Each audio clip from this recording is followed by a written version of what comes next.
seminar is being recorded. Okay, Romain and Bernhard, over to you guys. Thank you for the nice introduction. I'll do the start once I get my screen shared. Yeah. Can you see my screen? Yes, we can. Okay, well, welcome everyone. We're a bit blown away by so many registrations. That's really exciting to see so many people here.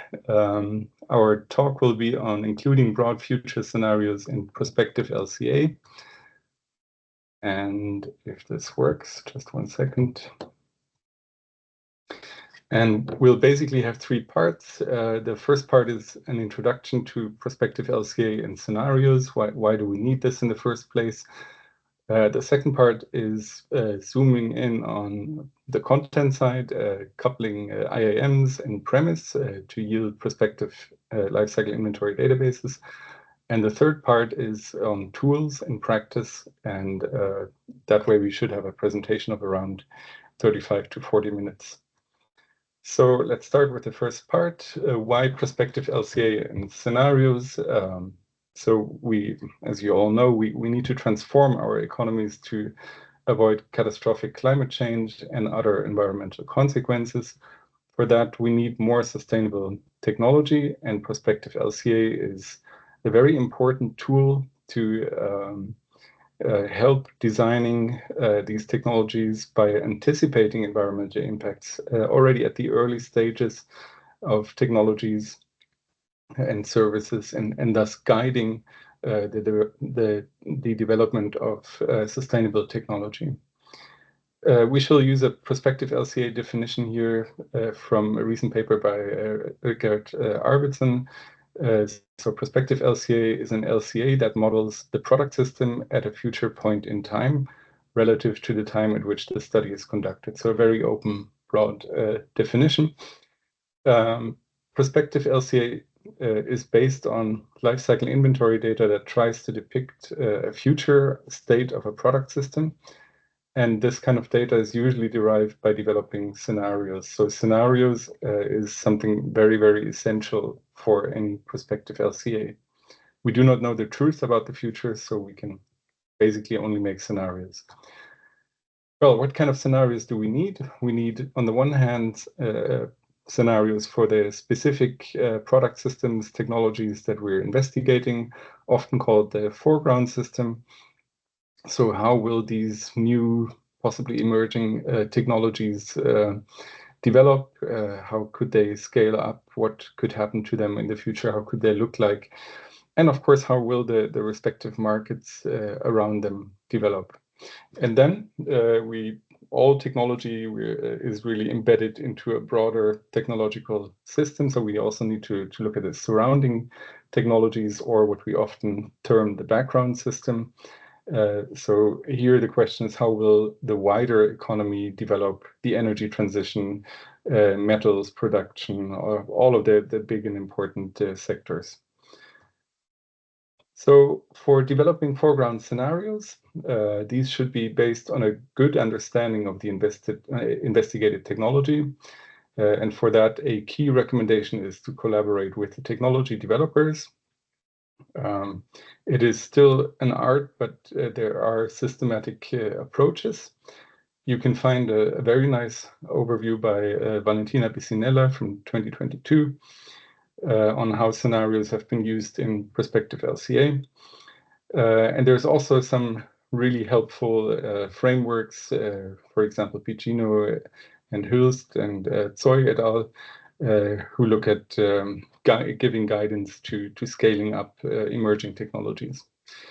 And then there is the simple approach that I would like to highlight here, the scenario-based inventory modeling for prospective LCA, which is a structured and practical guidance to constructing scenarios for prospective LCA.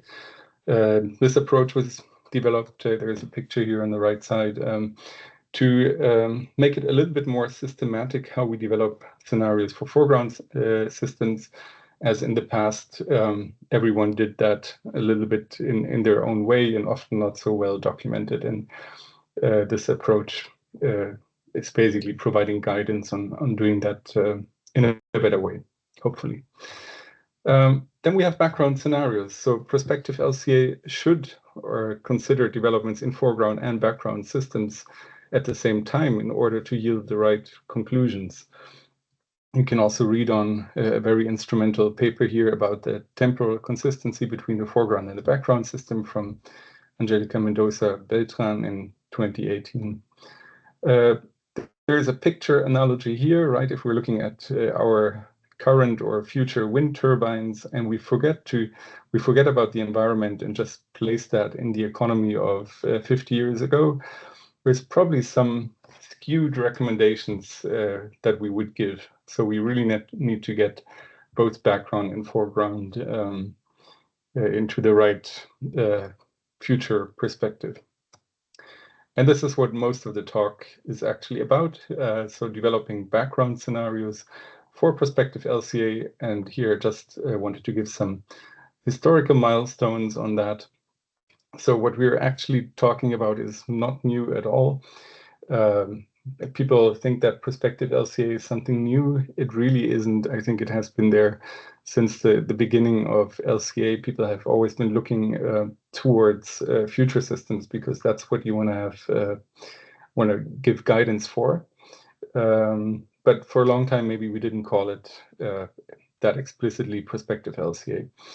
So the NEEDS project already 20 years ago was a first instrumental project in that sense, trying to generate future scenarios of the eConvent database, mainly for electricity supply, but also some other sectors.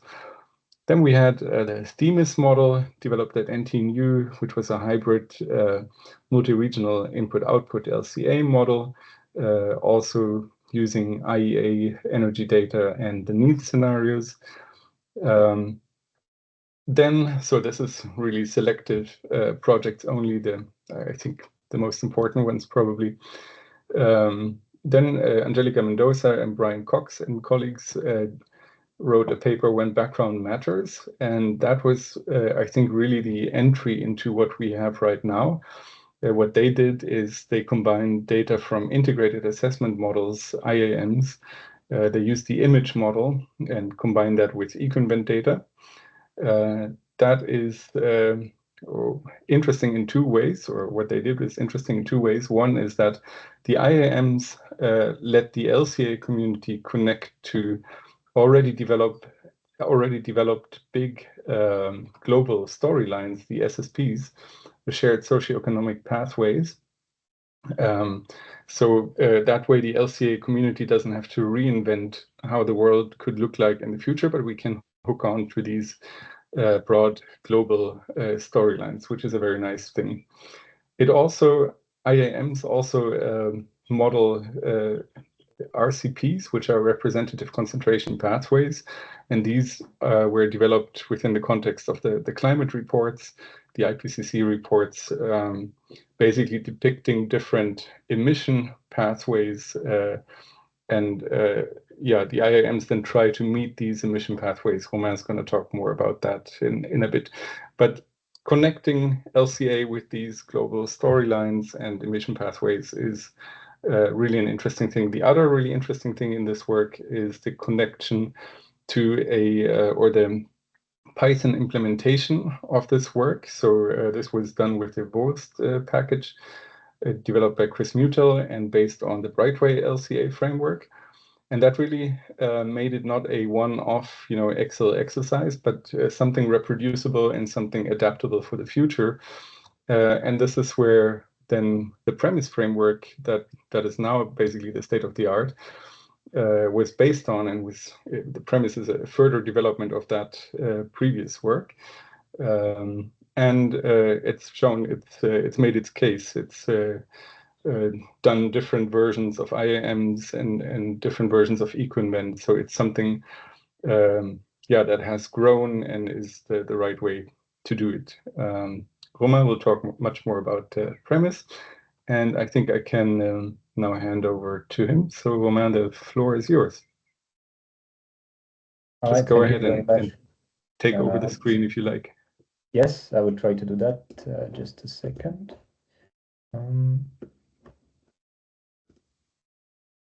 Okay. Oh,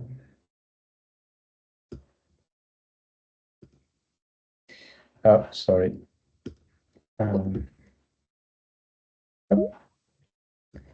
Yes, Romain, now where we can see your the presenter view, you need to swap views. sorry about that. I'll try again.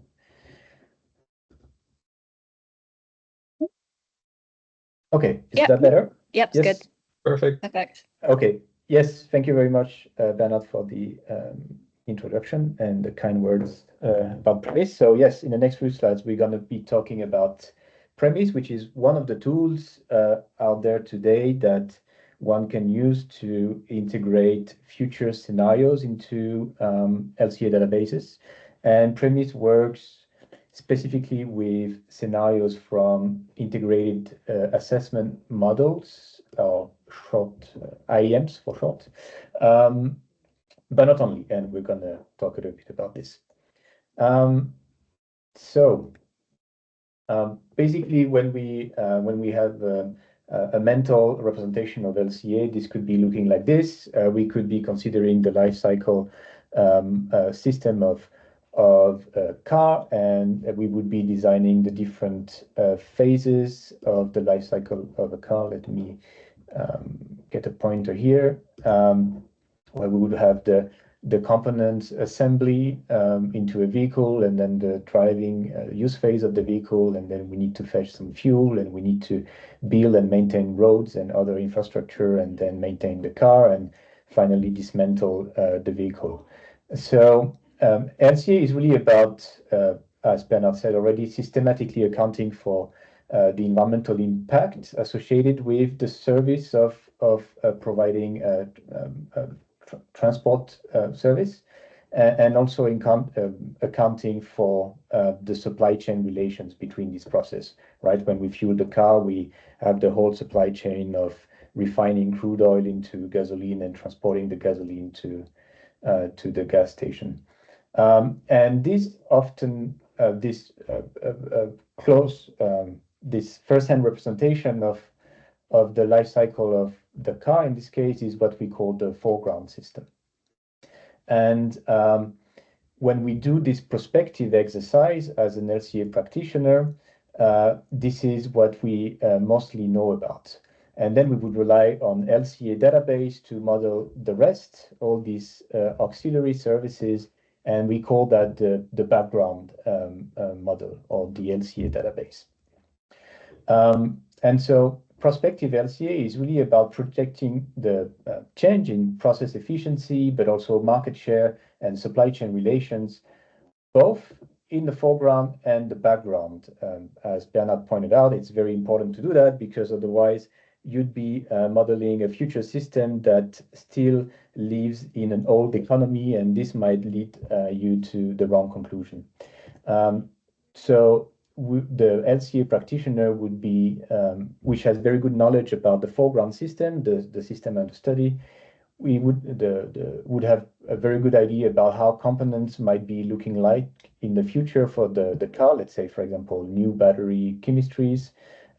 It would have pretty good knowledge about the future efficiency of the car. Maybe it will require less energy or less fuel. Maybe the components will have a longer lifetime, so less maintenance needs and so on. But it's also very important to take into account the future change in the rest of the database. This is the whole point of having this coherent scenario to make those change in the remaining of the database. For example, we might have a change in the way we refine crude oil, or maybe the fuel blend in where the car operates will change, where we will have introduction of synthetic fuels and so on.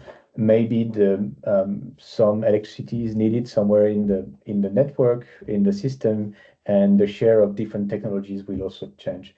And so this is really the point of having tools like Premise, which can take care of integrating this change throughout the database for us, so that as LCA practitioner, we only have to concentrate on the foreground system, knowing that the background is also changing, and we sort of align the foreground and the background systems in terms of expected change. All right. So the idea here with premise is to use the information from scenarios of integrated assessment models and to integrate that into LCA database. So integrated assessment models are quite different from LCA database. They have a temporal representation of the world and the economy in the world, but they usually represent the major energy-intensive economic sectors like transport, power production, paper pulp, chemicals, and so on.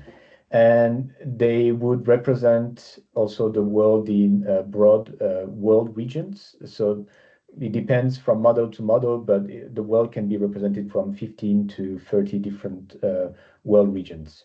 And then they would give us a snapshot of how the economy looks like for the different time steps. Most of them would go until 2100. And of course, as you know, the LCA world is quite different. The LCA world is, when we consider LCA databases such as EcoInvent, we have a much better representation of industrial processes, right? We have thousands of different processes. So within steel production, we might have, I don't know, 5 or 6 different options of producing primary steel, for example. But we don't really have a very good geographical coverage. We might have very good data sets for Europe, Switzerland, North America, South America, maybe for biofuels, but we have still very large gaps. And finally, LCA database don't really have this temporal representation. So most of the time, they try to represent the current state of these different economic processes, industrial activities. But so the idea is to be able to extract information from these IAM scenarios and to integrate them into LCA databases. So what are IAMs? IAMs are basically models that try to represent the interaction between human systems, so the economy basically, and these energy consumers, and natural systems, so the climate system, the land system, the water system. And they are used to support policy making by running scenarios to answer what if questions. What if we increase, for example, what the future would look like if we increase the price of carbon, the carbon tax? What are the drivers or constraints of changes? What would it take to reach a certain level of mitigation of climate change? So we have 5 to 10 big IAM models in the world right now. Here are 5 of them developed by different institutes. And these models and the teams behind these models, they every 4 to 5 years, they produce scenarios that would eventually feed into the assessment report of the IPCC. Right, so I think I might be wrong, but I think the IPCC, the latest assessment report, they received about 300 scenarios from IAMs upon which they draw conclusions. So these IAM models, they basically work around, they are models that have a solver, and this solver needs usually to obey to 2 sets of constraints. We have this so-called SSP scenarios, socioeconomic, which stands for socioeconomic constraints, which are basically scenarios that describe society-related parameters, such as how the population is going to grow in a different world region, how is the GDP going to look like, what is the demand for food, the demand for transport, and so on. And we have 5 major SSPs, so SSP1 to SSP5. They all have a different narrative. In some SSP, the world is very much willing to fight climate change. In some other SSPs, the world is more, there is not so much collaboration between countries, and there is more regional rivalry between the different economies. And then we have SSP2, which is worth mentioning. This SSP is often used because it describes basically a development of the society in the future, which is just a natural extrapolation of the historical development of the economies. So this is called middle of the road, and it's quite often use also within the context of prospective LCA. And then we have another set of constraints that we feed into the solver of these of integrated assessment models, which are called RCPs. That stands for representative concentration pathways. And those scenarios, they basically give the solver the concentration in terms of emissions of greenhouse gases. And so the solver will basically try to find a solution to satisfy the needs of the society in terms of production of commodities and production of energy, while respecting the climate constraint to reach a certain mitigation level in terms of climate change. And so RCPs are usually, today we usually consider RCP6 to RCP 1.9. So RCP6 would correspond to a global an increase of the global surface temperature of about 3.5 degrees, and RCP 1.9, which stands for 1.9 watt per square meter, would basically lead us to a bit below 1.5 degrees of global warming. That would correspond more or less to the Paris Agreement objective. And so for any given combination of SSP and RCP, the IEM models have tried to derive scenarios. And you can see here, for example, this fraction shows the number of models that have tried to figure out a scenario over those who have managed to figure out a scenario. So, for example, if you use an SSP5, for which there is not so much incentive to mitigate climate change, and you give it a very ambitious climate objective, then it's not always possible to figure out a scenario. But what do these scenarios look like? When we receive them from the different IEM models, these scenarios look like this. So a scenario is basically a solution. As we said, it's a solution that satisfies both the SSP, so the society-related constraints, and the climate-related constraints. And basically, a scenario is a representation of the different sectors of the economy for each time step. And these representations are telling us the type of investments that will be made or that has to be made in order to satisfy the objectives. So, for example, it will tell us for different world regions how the electricity should be generated. In this case, this is here China. It will tell us, for example, in Japan, what will be the composition of the hydrogen for each time step until 2100 with the different technologies, which might include some CCS and so on. Here, this is telling us how the freight transport by road will look like in India in this particular scenario with different trucks of different size and different powertrains. Here about liquid fuels in Latin America, that would be the diesel blend. And here, for example, what would be the consumption of steel with the further distinction between primary and secondary steel. And this is typically the kind of information we will use to transform the LCA database. So the premise workflow looks like the following. We receive scenarios from different IEM models, and then premise will read them together with the LCA database, and also additional LCA inventories, which might not be included in EcoInvent, for example, future technologies. And then premise will export a modified, futurized version of EcoInvent, which can then be exported to various formats, from Brightway together with Activity Browser to CIMAPRO OpenLCA, or even directly as a set of matrices to handle with numerical libraries in, for example, Python. So what does premise does specifically? So if we look at the power sector, then premise will typically read these IEM scenarios, and then it will iterate through the different technologies that produce electricity, and it will look at, for example, how better a certain technology is expected to become in the future. Then it's going to look into the LCA database. It's going to locate the corresponding data sets, and then it's going to modify the efficiency of these data sets by reducing, for example, the fuel input per kilowatt hour produced. It's going to do the same thing about different pollutants. And then finally, once it has done that, it's going to create new electricity market for that region with the respective shares of the technologies as given by the scenario for a given year. And then it's going to relink all the processes in that region that require electricity to these new electricity markets.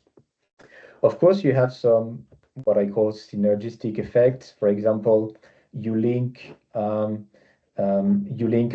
new market for electricity to an electric arc furnace in the US.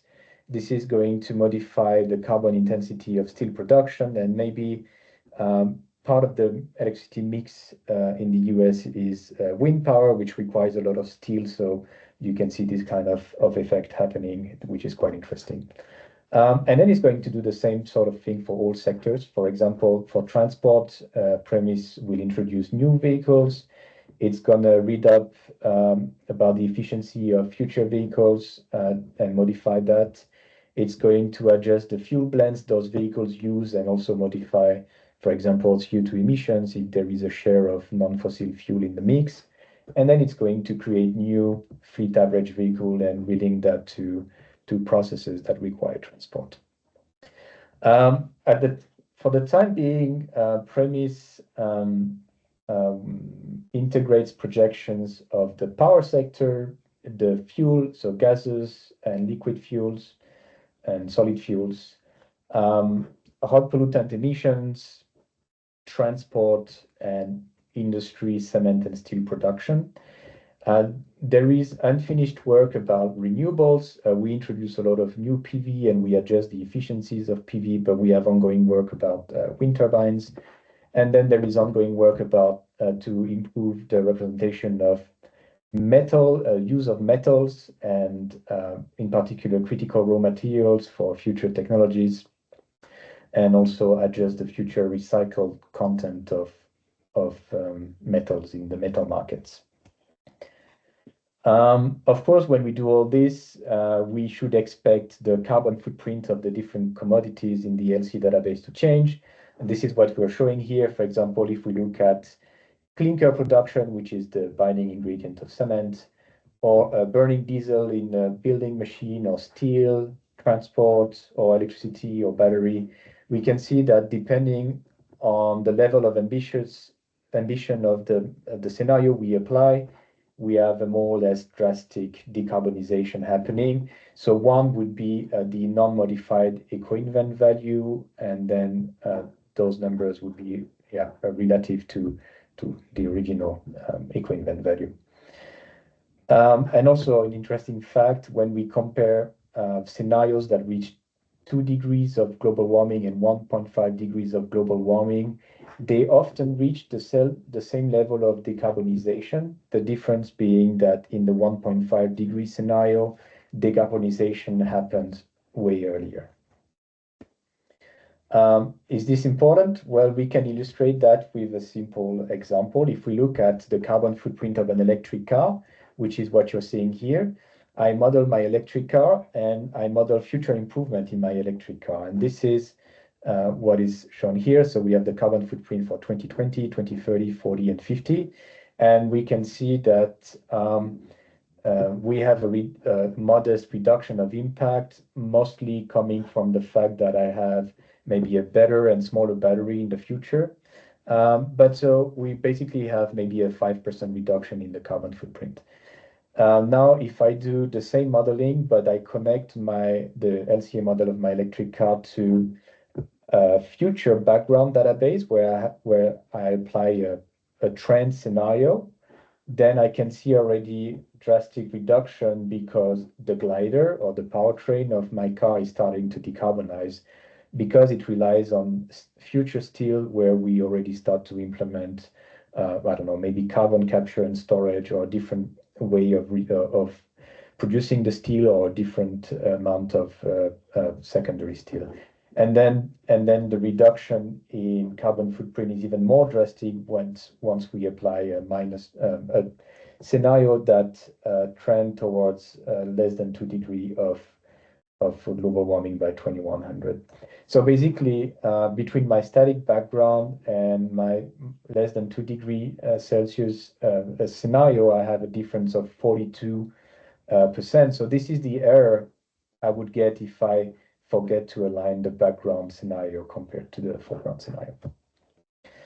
So yes, background matters indeed.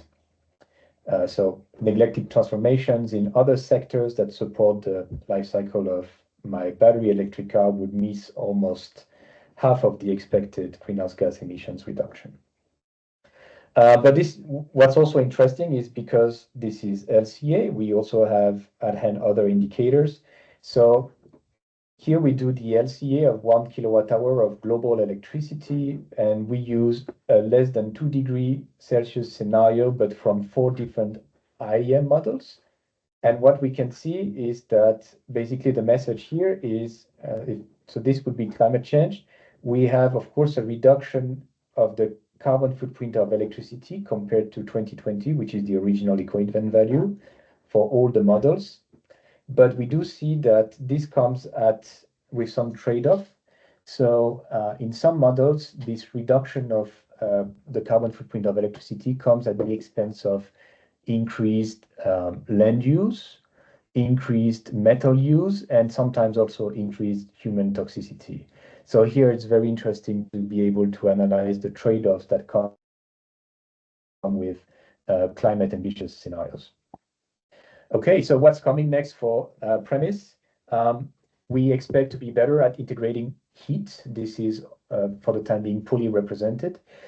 We also will get better at tracking metals. We are integrating inventories for about 80 specialty metals, and we will combine that with a mass flow analysis to calculate future recycling rates and ore degradations. And we have new scenarios coming with premise, notably from the teams behind Message, Tian from University College London, and the GCAM model. And then we're also working on the second model library called Pathways, which allows to do system-wide prospective LCAs. So prospective LCA of the entire IEM scenario. And I think I'm going to stop here. And Bernhard, I leave the floor to you. I'll share my screen again. Yep, can see that. Okay, perfect. So yeah, thanks a lot. Then let's continue with the some practical tools and starters. The foundation for a lot of this work is the Brightway LCA framework. It's an open source LCA framework written in Python. It's good for many things. It features fast calculations. You can do advanced modeling, regionalized LCA, dynamic LCA. There are some things going on in the chat on this. And you can, since you have a programmatic framework to access the lifecycle inventory data, you can do systematic modifications of your background. So that is why Brightway is a fantastic software to basically, manipulate LCI data, and you can make this connection with an IAM model in a very good way. And this is why it's good for prospective LCA or also scenario LCA, if you want to call it like that. Then we have the activity browser LCA software. There's other LCA software out there. I mentioned it for the superstructure approach, which I'm going to get to in a moment. The activity browser LCA software is an open source LCA software building on top of the Brightway framework. So you could call it a graphical user interface to Brightway, which is very helpful because Brightway is pure Python code, right? It doesn't give you directly any view at the data. So it can also do fast calculations and has many advanced features, but it's really interesting in this prospective LCA context for the advanced scenario modeling capabilities, namely the superstructure approach, which I'll get to in a moment. And then we have the premise framework, which Romain nicely introduced on the content side. And I just wanted to give you some pointers here because it's also a Python-based framework. And if you want to generate your own prospective LCI databases, you can do that. It's an open source Python-based framework. It sits on GitHub. The link is up here, or you can just Google it. There is very nice documentation, also the premise read the docs, which has a user guide and a lot of information of what's happening in premise. Yeah, that's what I wanted to say here. Then, well, how do you get to prospective LCI databases with premise? It's a little bit advanced still, at least if you want to generate PLCI databases yourself. Then what you need to do is you need to install Python and premise, and that will also install Brightway, etc. under the hood for you. You will have to write or adapt. There are scripts out there which you can use to adapt. There's also nice tutorials on the GitHub and on the findable also through the read the docs. You write a script then to basically say which econvent version do you want to build upon, which IAMs, possibly plural, right? Which IAMs do you want to use to generate these scenarios? Then you need to select which scenarios you want to include. Is it the 1.5, 2 degrees, the worst case? So there's they differ among each IAM, and you can select from a range of available scenarios. You can also, Romain just talked about which sectors are covered, and you can essentially tell premise to include all of these sectors, or you can do it selectively to say, I want electricity only, or transport only, or electricity and transport, and so forth. And you need to tell premise which years you want to do it for. So you could select basically any year that you want. Oftentimes the typical thing is to do it in 5-year or 10-year time steps, from somewhere now to somewhere 2050, 2060, but it goes all the way up to 2100 because most IAMs model until then.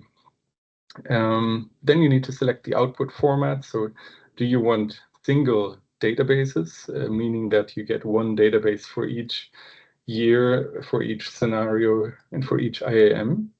Or do you want to have everything compressed into the superstructure format, which I will explain in a minute?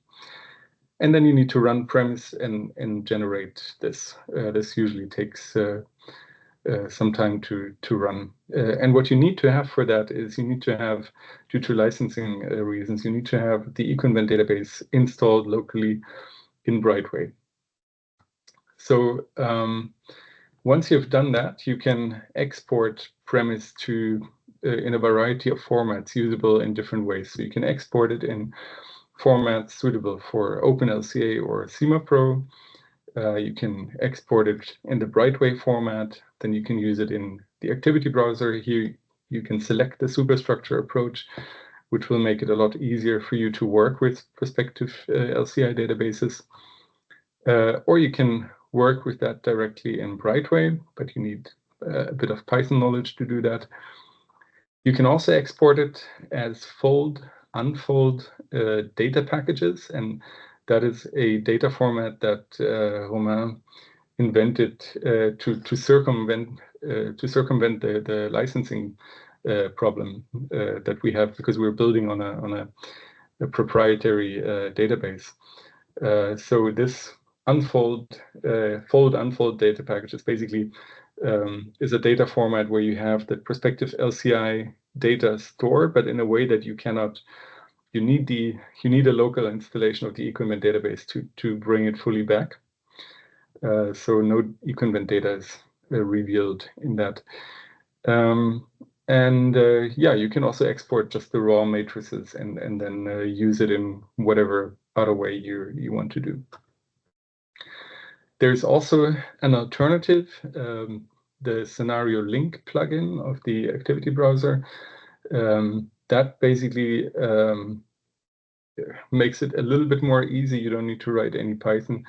You need a locally installed version of the econvent database that you want to use as a starting database for the prospective LCI database. Yeah, and then you can use this fold unfold library under the hood to give you the prospective LCI databases that you want. I don't want to overhype this though at the moment, because it lacks, for me, one very important feature, and that is to be able to generate superstructures across different scenarios. So here you can only do it, you can generate a number of prospective LCI databases or a superstructure for different years within one scenario, but not across different scenarios. So it's halfway there, I would say, in terms of what we really need. And then we have, since I've mentioned it so often, superstructure approach. What is that? Well, it's a way to solve the practical obstacle that we have in dealing with multiple background systems, multiple background LCI databases representing different scenarios and years. So in a classical LCA that probably most of you know, right, using any LCA software, you develop your foreground system and you have a background database, econvent, Gabi, whatever, that you model against. But now that we're moving into this prospective LCA, we're moving from singular to plural here, and you actually have maybe different scenarios, maybe different years, maybe different IAMs, etc. So you actually want to model a single foreground system against different years, scenarios, all of that. And that creates this linking problem. How do you practically do that in an LCA software? So a couple of years back, we developed this superstructure approach, which basically consists of merging all of these databases into a single database and then storing all of the data that differs across these scenarios or time steps here into a number of columns in an Excel file. It's really that simple. And then when you do LCA calculations, these values, so here each color represents one scenario, for example, would then be used to overwrite the data in the superstructure, and you basically recreate one of these specific background databases. You can read about that in our paper. It essentially enables you to model against different years and different scenarios in a single foreground system, and then with one click, just to say, run all of these LCAs for me. It looks like this in the activity browser. So you switch from the regular LCA mode to scenario LCA. And then in addition to your reference flows and impact categories, you get a third choice. And those are the scenarios that you can import to use. And here I've shown the case where I used 2 scenario files. You could only just use 1, or you could have more than 2. And you can, so this could be, for example, foreground scenarios, right? Data that changes in my foreground system over time or across scenarios.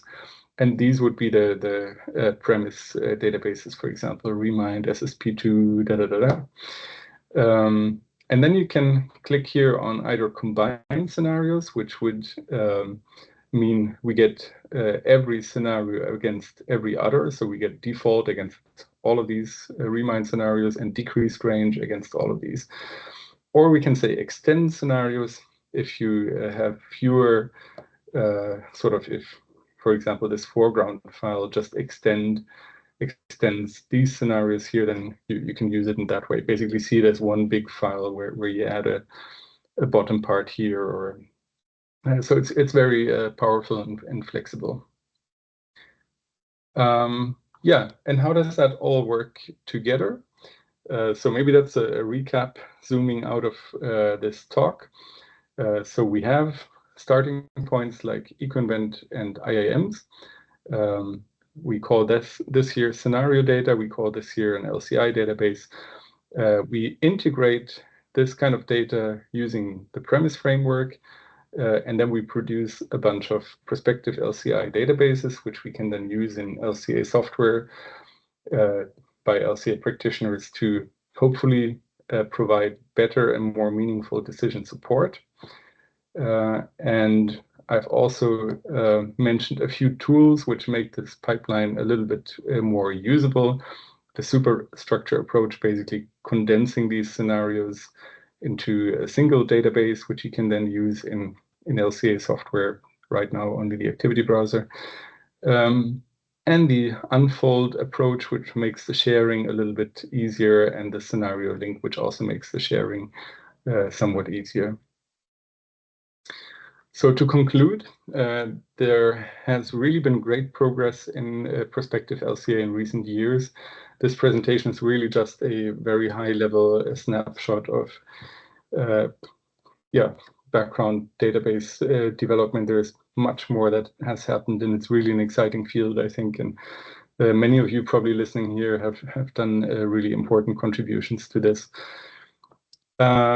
We do see some remaining challenges. One is coverage. So we can still improve the sectoral coverage that we have, the technologies that we cover in prospective LCI databases, the geographical resolution and coverage, and also the environmental coverage, because most of the IAM work has targeted always greenhouse gas emissions, and is maybe not the strongest for other environmental dimensions. We need to get better at capturing circular systems, circularity in the economy, which is going to be really important for the future. And all of this is being worked on, but it's still, we need to still progress there more. Then in terms of harmonization, you've seen, well, first of all, maybe let's start with this bullet point. We have many IAMs, and we also have additional data sources, the IEA, for example. So which one is the best source to go with in which case? That's not always clear. There's a plurality of possibilities, which is nice from a scientific standpoint. The more the merrier, you get a broader picture. But then, well, we should also talk about consistency, and we should also talk about harmonization, because in the end, it would also be good if we had some comparability across prospective LCA studies. And that is, of course, the more different data sources and possibilities we have, the more difficult this becomes. And we have this dilemma of consistency versus quality. You could say, you could be a purist and say we only go with IAM as data sources because they're internally consistent. Are they? I'm not sure. But then you could also take the other viewpoint and say, well, I have this data source from somewhere else, which has better data for this sector or technology. So can I combine that? Then I'm less consistent, but maybe I have a better quality. So there's still these trade-offs to resolve. Then I talked a little bit about sharing, and here we need, simply said, we need better systems to get this data distributed and shipped to regular LCA practitioners, and we need to make it easier to use these databases in regular LCA software. So thank you very much for your attention. It's a pleasure to be here today. If you have any questions, we're looking forward to the discussion now or the Q&A. And if you're interested in knowing more about that, you can also head to the AB YouTube channel and watch especially number 6 of the videos, modeling with scenarios. That gives you a little bit more of an insight here. And we have every year prospective LCA courses, so just contact us if you're interested in knowing more about that. Great, thank you, Bernhard and Romain. So there's a lot of questions, and we've got technically have 3 minutes left, but would you both be okay to stay on for a few more minutes? Okay, sure. Great. So both of you have been answering some of the questions during the presentation, but we'll go through the ones that were really topical or that you avoided answering. So we'll start off with the one that Bernhard, you hinted that you did want to talk about, was about uncertainty and how to tackle uncertainty in this type of LCA modeling. It's a good question that I get a lot, and I guess Romain as well, and I probably don't have a good answer to that. I can say a few things. I tend to think that in the variety of scenarios that we can capture in with these parameters databases, the different RCPs and the different SSPs and the different models, we can already capture a good deal, maybe, of the future uncertainty.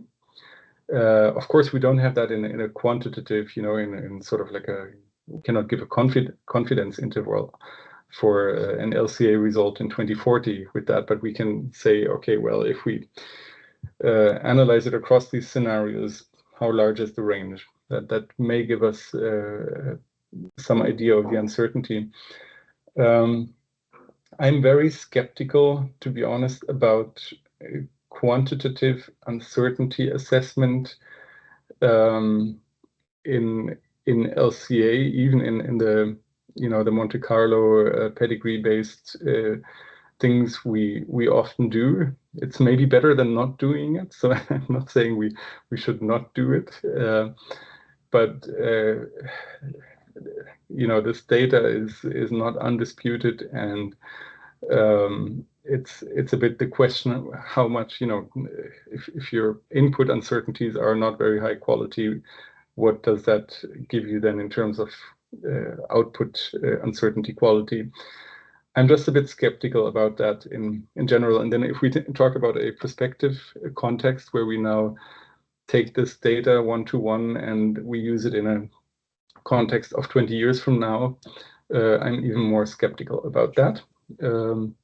Having said that, of course, if you do have some meaningful, real-world uncertainties, and you can say something about future uncertainties, by all means, go ahead and integrate that. We can do, stochastical LCA, especially if you work with Brightway. It supports all kind of uncertainty distributions, and the AB as a consequence.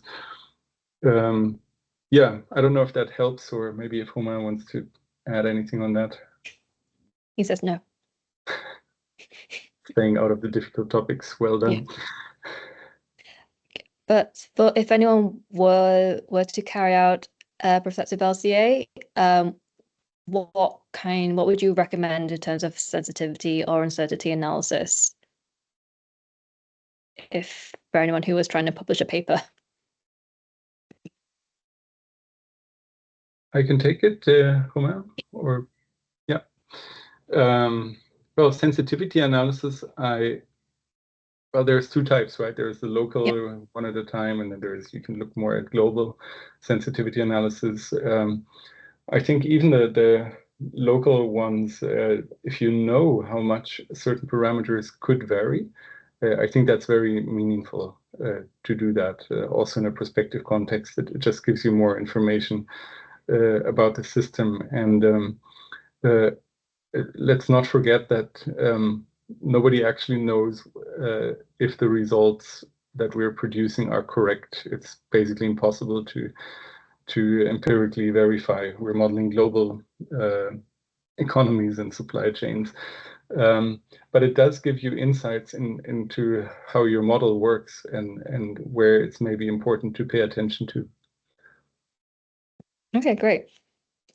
So another question, which probably Romain could probably answer, is just some of the technical features about Promise. So just if you can go into a bit more detail on what exactly it generates and how that is used, as well as how you would, because you mentioned the different IMs that are currently used, but there are hundreds of other IMs that are available and could be used. So just a bit more technical details on exactly just what Promise generates and how to use it and how you would integrate alternative IAMs? So to summarize in a single sentence what Premise does, Premise would take the original eco-invent version and modify it to align with the projection of a scenario of a model under a specific scenario in a specific year in the future. And what you get out of Premise is basically another eco-invent version, another eco-invent database, which is slightly or a lot different from the original eco-invent database. That's in a nutshell what Premise does. It really just modifies the eco-invent database to futurize it. Yes, there are many other IAM models. We work hard with IAM teams to link up Premise to more and more IAM models. Right now, it works with 5 different models, but this number keeps increasing. We are also we have ongoing collaborations to link Premise to energy system models as well, like times and other types of models, which have maybe a better geographical resolution because they work at the country level and so on. And also we are also trying to look at different types of LCA database, not only eco-invent, but maybe also input-output database like Exiobase. Okay, cool, great. So this is another question that came up in the chat, and Bernhard, you partially answered it, but just wondered if you want to comment a bit more about prospective LCA and dynamic LCA. Yeah, I think it's it can be confused, but I think it's actually quite simple. So let's start maybe with dynamic LCA. For me, in my definition, there may be other definitions out there, but a dynamic LCA for me means that you have something spread over time in your inventory. So you have a landfill is always a good example, right? You put something into a landfill, and then the emission is not maybe some decay, right? And the emission is not happening at that moment, but it's happening over a long time. And so this is something you could consider in a dynamic, or you would consider in a dynamic LCA, or if you produce an EV, then it has, some impacts related to production, but then you're using it over 15 years, and that's where you use electricity. So you have flows over time. That's for me a dynamic LCA. In the prospective LCA that we talked about today, there is as such nothing or almost nothing dynamic. The only dynamic thing we have is that the IAMs are in a way dynamic, right? And we take snapshots of the IAM data at different times and use that data to produce a prospective LCI database for that time. But that as such is just like the regular eco-invent database. It doesn't have inventory data over time. And we've realized that, so of course, Premise is a great step towards a better representation of product systems at a future time. But then you could come back and say, well, now we can model an EV in 2030, right? But then everything would, by default, happen in that year, also the use phase and the end of life. And we've been, well, in reality, that would happen from, 2030 to 2050. And there's people who have been working on that in the context of the Time-X framework, Amelie Müller and Timo Diepers and Jakob Arthurs. And they now connect these two. There's a temporalis framework from some of you might know that, which facilitates a dynamic LCA, and we're basically trying to bring together the idea of having temporally explicit inventory and background data for different time steps. So if you then modeled a use phase which would go over 20 years, it could actually connect then to the different prospective LCI versions for different years. But this is the really latest development, and there's a GitHub framework. It's an article being published right now, and yeah, we're excited and hoping that this gets used in the future. Great. Romain, do you have anything else to add? Not really. I'm sorry, I was busy answering other questions. It's fine. I'm seeing you've been answering the questions in the Q&A. Thanks so much for that. So there's a question that's popped up a few times in the chat. It's around spatial and geographical resolution. So if either of you could comment on how Promise deals with resolution, like spatial resolution. Right, I guess I can take this one. So yes, as I said previously, IM models will not resolve to the country level because that's just too computationally expensive. So they usually represent the world between 15 and 30 world regions. And of course, we have this problem that in the LCA database, we have processes at the country region and sometimes even provincial region within the country. So we do inevitably have a loss of information when we, for example, create an electricity market for Western Europe, right? Because before we had a market for Germany, Belgium, France, and now we end up connecting all these French, German, and Belgian processes to a Western European market. So that's a limitation for now. But also it's a bit tricky to map all these different geographies. So there we use other Python libraries which help us to map the different IM regions and their typology to the different eco-invent regions. So we have these libraries, they tell us, so for which region that includes. So Western Europe from the image model that actually includes these 35 regions in eco-invent. So we work like that. But there are inevitably issues with geographies which we try to handle as best as we can. Bernhard, any further comments? No, that's great. Okay, cool. So we've already run 10 minutes over, so I'll just ask one final question. It's not a question that's actually in the chat, but it's a question that I have. So when you carry out a prospective LCA and you generate the results, in addition to the climate change related indicators also changing when you compare the transformed eco-event data versus the original eco-event data, the other indicators also change. Is this due to changes? You mentioned adjusting materials and metals. Is this the changes to the other indicators such as ecotoxicity, resource depletion, water consumption? Are these related to the changes in the adjusted materials that have been assumed when you've been transforming the eco-event datasets, or what else is driving these changes?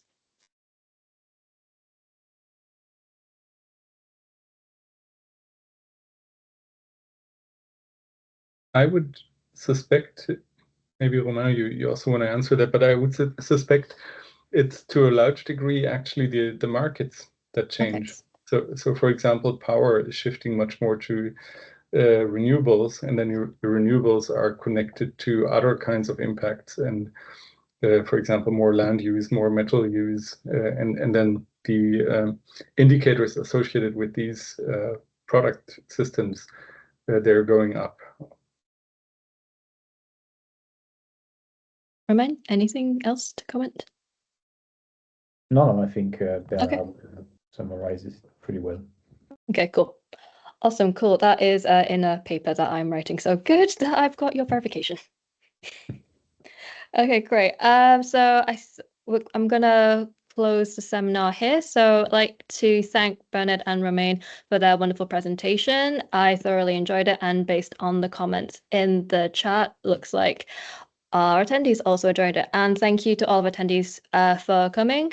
We really appreciate that so many of you were interested in this talk. And yeah, so the session is being recorded and the recording will be made available hopefully next week, as well as a copy of the slides that were used in the presentation.